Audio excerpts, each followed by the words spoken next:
pretending to be students.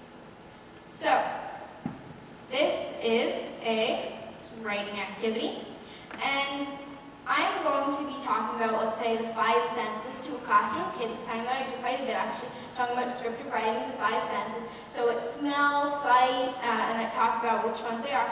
Now what I want to do is do a descriptive writing activity about a treehouse to put those into use. And I'm going to be sourcing suggestions from you to do that. So firstly, let's start with color and looking at the treehouse. When you see that treehouse right for your eyes, what kinds of colors do you see in that treehouse? Yes? Brown. Brown. Okay, so see the treehouse. Oops, let me. Sorry, 1 second.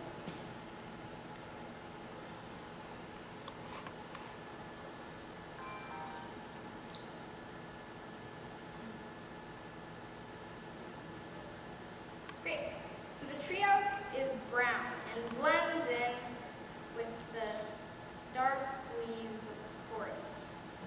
What are some other details we can include? So let's say you're students and we want to come up with details on this collaborative writing activity. The treehouse is brown and blends in with the dark leaves of the forest. Any other details we could have? Maybe about some more colors, or if we go inside the treehouse, what does it smell like? So let's say we're writing for our noses for that sense. Anybody like to share a detail about smell? Yes? Smells like sawdust. It smells like sawdust. Very good. Thank you.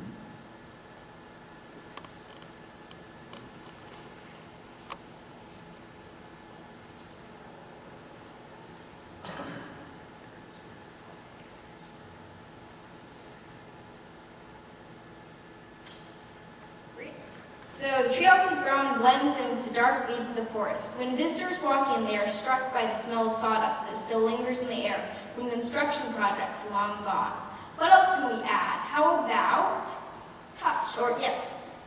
When you're building a tree house, you have to just get it done. So we didn't sand or anything, so everything is rough and a lot of splinters and those kinds of things. Everything is rough with a lot of splinters. Very nice. Thank you. Good detail.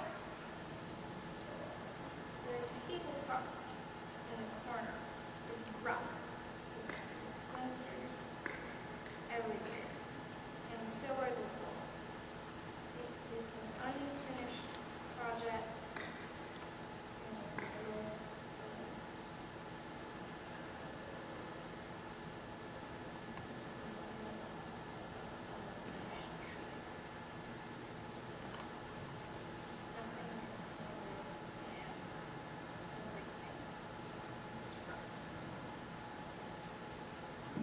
So we have our start of a descriptive treehouse, and you see how we're able to quickly build this story, or the beginning of a story, collaborating, and then something I might do with this is post on a blog and have students leave comments about it to then modify it. So that would be one way of collaborating. So you can do collaboration live in the classroom. You can do it online.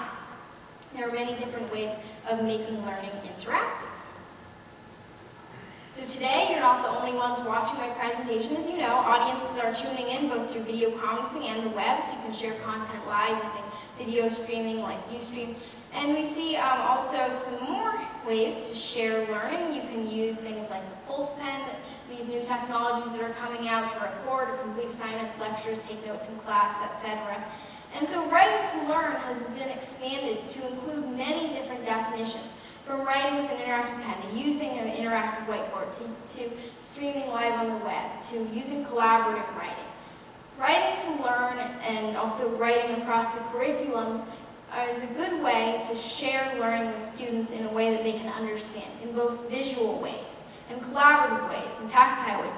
And so, again, differentiating of learning, it doesn't have to be that you do one activity for tactile, one activity for visual. You can incorporate many different elements of learning style, many different elements of Bloom's taxonomy in one activity. And I think that that's something important to realize. So I want to hear from you. What are some of your ideas for implementation, technologies that you have found helpful in making a classroom innovative?